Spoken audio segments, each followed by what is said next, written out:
మనం ప్రీవియస్ వీడియోలో Bing account ఎలా తీసుకోవాలి, అలాగే సైట్ని ఎలా వెరిఫై చేసుకోవాలో చూసాము. ఇప్పుడు చూసుకున్నట్టయితే మనం వెరిఫై సైట్స్ అన్ని Bing webmaster tools login అవగానే వెరిఫైడ్ సైట్స్ అన్ని కనపడతాయి. ఇక్కడ ఈచ్ అండ్ ఎవ్రీథింగ్ అని అబ్జర్వ్ చేయండి. మీరు వెబ్ మాస్టర్ బ్లాగ్స్ అని చెప్పి ఇక్కడ increasing the size limit of sitemap file to address evolving webmaster needs. So ఇక్కడ అన్ని లేటెస్ట్ న్యూస్ ఏమైనా ఉంటే అవి అపేర్ అవుతున్నాయి. అలాగే ఈ డాష్ బోర్డ్లో ఇది ఓల్డ్ సైట్, దీన్ని ఎప్పుడో వెరిఫై చేశాను. క్లిక్స్ ఫ్రమ్ సెర్చ్ బాగా తగ్గిపోతున్నాయి. యాక్చువల్గా దీనికి ఆప్టిమైజేషన్ సరిగ్గా చేయట్లేదు నేను. తర్వాత చూసుకున్నట్టయితే శివ ఐటీ సాఫ్ట్ అనేది కనపడుతుంది. ఇక్కడ ఇది ఇంకా పేర్ అవ్వలేదు. లాస్ట్ 30 days నుంచి రిపోర్ట్ ఇదంతా కూడా. తర్వాత ఇక్కడ ప్రొఫైల్ అని చెప్పి కనపడుతుంది. మీరు ప్రొఫైల్ మీద క్లిక్ చేసినట్టయితే మీ నేము అలాగే మీ ఫోన్ నెంబరు ఇవన్నీ కూడా మీ ప్రొఫైల్ దగ్గర ఇవ్వండి. సో మీరు ఏదైనా చేంజెస్ కావాలంటే చేంజెస్ కూడా చేసుకోవచ్చు. మీకు సైట్ రిలేటెడ్గా ఏమైనా మెసేజెస్ వచ్చినట్టయితే ఆ మెసేజెస్ అన్నీ కూడా ఇక్కడ కనపడతా ఉంటాయి. తర్వాత హెల్ప్ గురించి మనకు తెలిసిందే. ఏ విధంగా మనం హెల్ప్ తీసుకోవచ్చు, ప్రతి దాని గురించి డీటెయిల్ ఇన్ఫర్మేషన్ మనకు ఉంటుంది. తర్వాత ఇక్కడ చూసుకున్నట్టయితే సైన్ అవుట్ కావాలంటే సైన్ అవుట్ కొట్టుకోవచ్చు. ఇక్కడ చూసుకున్నట్టయితే సెట్టింగ్స్ సెక్షన్ ఉంది. బింగ్ సెట్టింగ్స్ ఇవన్నీ కూడా బింగ్లో మీరు సెట్ చేసుకునేటప్పుడు తీసుకోవాల్సిన సెట్టింగ్స్ ఇవన్నీ కూడా మీరు సెట్ చేసుకోవచ్చు. Right, show larger images, show small అంటే బింగ్లో మనం సెర్చ్ కొట్టినప్పుడు ఇవి కనపడతాయి. వీటికి వెబ్ మాస్టర్ టూల్స్కి ఎటువంటి సంబంధం లేదు. సో తర్వాత మీరు బింగ్ వెబ్ మాస్టర్ టూల్స్కి వచ్చేసినట్టయితే ఇక్కడ చూడండి. సో మీరు లొకేషన్ ఇవన్నీ కూడా సెట్ చేసుకోండి. మీరు బింగ్తో సెర్చ్ చేసేటప్పుడే మీకు ఈ రిక్వైర్మెంట్స్ అన్నీ ఉంటాయి అన్నమాట. రైట్, సో నేను ఇప్పుడు నా బింగ్ అకౌంట్కి వచ్చేస్తున్నాను.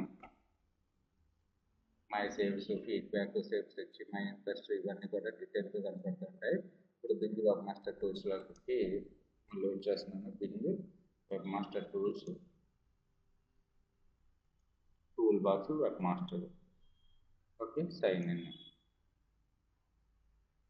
సో ఇక్కడ ఈ సైట్ గురించి ఇప్పుడు ఇన్ఫర్మేషన్ చూద్దాం. శివ ఐటీ సాఫ్ట్కి సంబంధించిన ఇన్ఫర్మేషన్. ఓకే, ఇక్కడ మనకి డాష్ బోర్డ్లో చూసుకున్నట్టయితే డాష్ బోర్డ్ యాక్టివిటీ అంతా కూడా కనపడుతుంది. Site Shiva IT soft last 30 days నుంచి ఉన్న information, site activity, Bing information about your domain, clicks from search. Last 30 days నుంచి నాకు ఒక్క క్లిక్ కూడా రాలేదు. Appeared in search 27 times appear అయింది బోర్డు ద్వారా. తర్వాత చూసుకున్నట్టయితే మనకి పేజెస్ ప్రౌల్డ్ అని చెప్పి కనపడుతుంది. అంటే బింగ్ బాట్ వచ్చి మనం సైట్ని ఎన్ని పేజెస్ని ప్రొవైడ్ చేసుకుంది. 15 ప్రౌల్ ఎర్రర్స్ ఏమైనా ఉన్నాయా, పేజెస్ ఇండెక్స్ ఒక పేజ్ని మాత్రమే ఇండెక్స్ చేసుకుంది. అలాగే సైట్ మ్యాప్స్ ఏమేమి, నేను ఈ సైట్ మ్యాప్ని వెరిఫై అవుతుంది ఇది సైట్ మ్యాప్.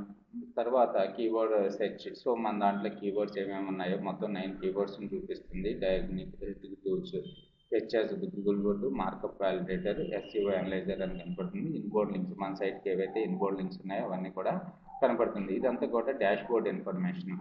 ఓకే, సో మీరు ఇక్కడ నుంచి ఈ ప్రతి ఇన్ఫర్మేషన్ కూడా ఇక్కడ configure my site, reports and data అన్నిటిలోనూ కనపడుతుంది. కాన్ఫిగర్ మై సైట్లో ఏమేమి ఆప్షన్స్ ఉన్నాయో చూడండి. సైట్ మ్యాప్స్, సబ్మిట్ యూఆర్ఎల్స్ ఇవన్నీ కూడా మనకు ఉన్నాయి. అలాగే రిపోర్ట్స్ అండ్ డేటాలో. సో నెక్స్ట్ వీడియో నుంచి నేను కాన్ఫిగర్ మై సైట్లో ఉన్న ఆప్షన్స్, తర్వాత రిపోర్ట్స్ అండ్ డేటాలో ఉన్న ఆప్షన్స్ని ఎలా యూజ్ చేసుకోవాలి ఏంటనేది నెక్స్ట్ వీడియో నుంచి ఎక్స్ప్లెయిన్ చేస్తాను. Thanks for watching this video.